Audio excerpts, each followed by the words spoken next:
और सूत्रों के हवाले से इस वक्त की बड़ी खबर आ रही है, कल शाम योगी मंत्रिमंडल का विस्तार हो सकता है। सोर्सेज बता रहे हैं ओपी राजभर और दारा सिंह चौहान मंत्री बन सकते हैं। ये बड़ी खबर है सूत्रों के हवाले से। बीजेपी से एक विधायक को बनाया जा सकता है मंत्री। सूत्रों के हवाले से ये बड़ी खबर, कल मंत्रिमंडल विस्तार हो सकता है और दारा सिंह चौहान और ओपी राजभर मंत्री बन सकते हैं। तो इन दिनों इसी बात को लेकर चर्चा है कि उत्तर प्रदेश में जल्द ही मंत्रिमंडल विस्तार होने जा रहा है। और सीधे अब आपको लखनऊ लिए चलते हैं। हमारे सहयोगी संकेत मिश्रा हमारे साथ जुड़ रहे हैं। संकेत, कहा ही जा रहा था कि 10 मार्च से पहले मंत्रिमंडल विस्तार हो सकता है और अब खबर और चर्चा इस बात पर है कि कल ही मंत्रिमंडल विस्तार हो सकता है और दारा सिंह चौहान और ओपी राजभर मंत्री बन सकते हैं। बिल्कुल, आज मुख्यमंत्री आवास पर कोर कमेटी की बैठक हुई और इस बैठक में मंथन किया गया है। लोकसभा चुनाव के लिहाज से जो तमाम मुद्दे थे, इसमें योगी मंत्रिमंडल के विस्तार का भी मुद्दा था। मंत्रिमंडल का विस्तार कल यानी कि शाम को, रविवार यानी शाम को हो सकता है, इस पर भी मंथन किया गया। इसके अलावा इस कोर कमेटी की बैठक में मंथन किया गया जो एमएलसी की 13 सीटें हैं उन पे जो प्रत्याशी उतारे जाने हैं भारतीय जनता पार्टी की तरफ से, उन प्रत्याशियों के नामों के पैनल पर भी मंथन किया गया। जाहिर सी बात है कि भारतीय जनता पार्टी लोकसभा चुनाव की तैयारियों में जुटी हुई है और बीजेपी की कोशिश है कि जो समायोजन होना है पार्टी में, चाहे वो सहयोगी दल हो, उनको समायोजित करना है जिससे लोकसभा चुनाव मजबूती से लड़ा जा सके।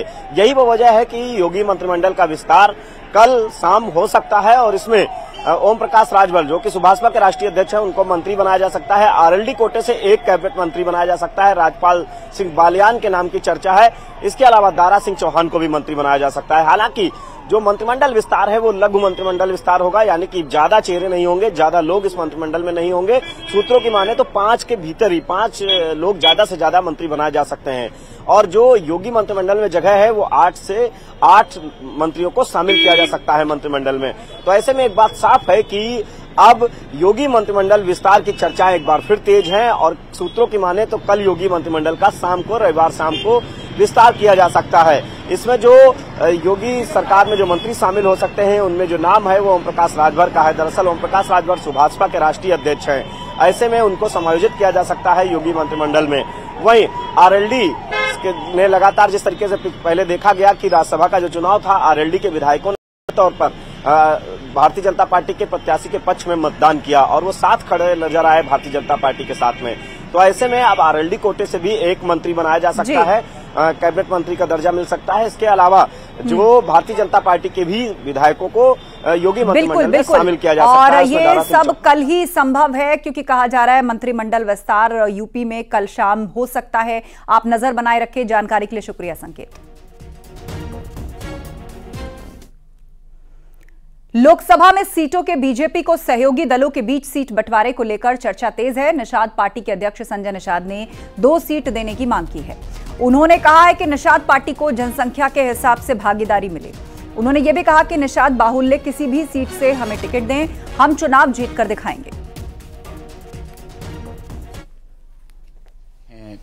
वो कल जौनपुर में एक प्रेस कॉन्फ्रेंस कर रहे थे। उन्होंने कहा कि कम से कम हमको 2 सीट चाहिए, प्रतापगढ़ और जौनपुर।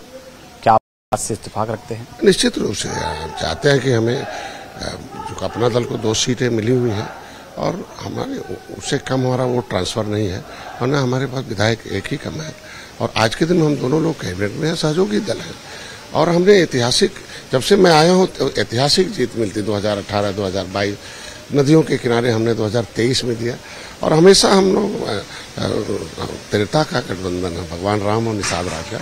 तो निश्चित रूप से भगवान राम के रामलला को स्थापित करने उनका, तो अगर आज के दिन में उस निषाद राज के वंशज हम हैं तो निश्चित रूप से हमें वो 2 सीटें हमको मिलनी चाहिए। निषाद बाहुल जो सीटें हैं, फतेहपुर हमारी है, चाहे सुल्तानपुर है, अम्बेडकर नगर है, जौनपुर है और तमाम सीटें ऐसी हैं, नदियों किनारे इलाहाबाद है, कोई भी हारी सीटें हमें दे दें, हम लोग जीत में बदल के दिखाएंगे। हम तो पहले भी बताए, अब हम तो आशा है कि हम तो गृह मंत्री को धन्यवाद दूंगा कि समय आने पर बुलाते हैं और सम्मानजनक सीटें देते हैं। सूत्रों के हवाले से बड़ी खबर, बीजेपी केंद्रीय नेतृत्व से आज मुलाकात करेंगे रालोद के राष्ट्रीय अध्यक्ष जयंत चौधरी। बीजेपी और आरएलडी गठबंधन का आज औपचारिक ऐलान हो सकता है। गृह मंत्री अमित शाह से आरएलडी के राष्ट्रीय अध्यक्ष जयंत चौधरी की आज मुलाकात हो सकती है। आज शाम को गृह मंत्री से मुलाकात करने जा रहे हैं जयंत चौधरी। तो ये बड़ी खबर है।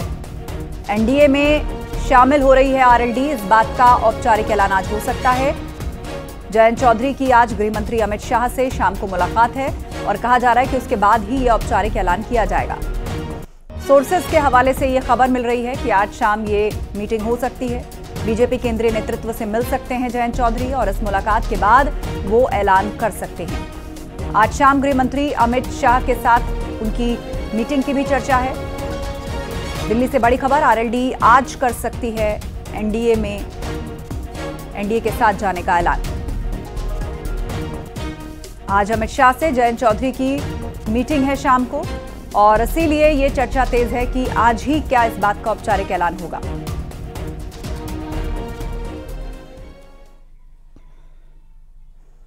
एसपी प्रमुख अखिलेश यादव और जम्मू कश्मीर के पूर्व राज्यपाल सत्यपाल मलिक के बीच लोकसभा उम्मीदवारी को लेकर बातचीत हुई है।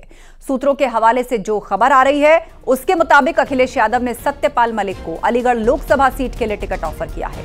आपको बता दें, सत्यपाल मलिक 1989 में अलीगढ़ से सांसद रह चुके हैं और बताया जा रहा है कि जयंत चौधरी के पाला बदलने के बाद अखिलेश यादव जाटलैंड में अपनी ताकत दिखाना चाहते हैं।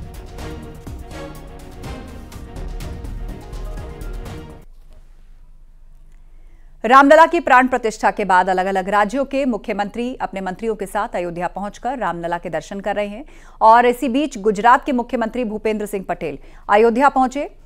रामलला के दर्शन भूपेंद्र पटेल मंत्रियों के साथ अयोध्या पहुंचे और सभी मंत्रियों ने भी रामलला के दर्शन किए।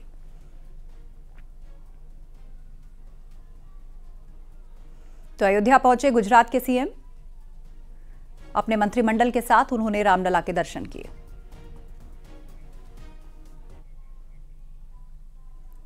कानपुर के तंबाकू कारोबारी के ठिकाने पर आयकर विभाग की रेड तीसरे दिन भी जारी है। आयकर विभाग की टीम कारोबारी के कानपुर, दिल्ली और अहमदाबाद के ठिकानों पर छापेमारी कर रही है। कार्रवाई में अब तक 2.5 करोड़ की डायमंड की घड़ी, 7 करोड़ के जेवरात और करोड़ों रुपए कैश मिला है। और दूसरी ओर आयकर विभाग की टीम कारोबारी के मिश्रा से पूछताछ भी कर रही है, जिसमें कई नए ठिकानों की जानकारी सामने आई है। आपको बता दें कि 1 फरवरी को 4 लग्जरी कारें भी बरामद हुई थी। सूत्रों के मुताबिक जांच में और बड़े खुलासे हो सकते हैं।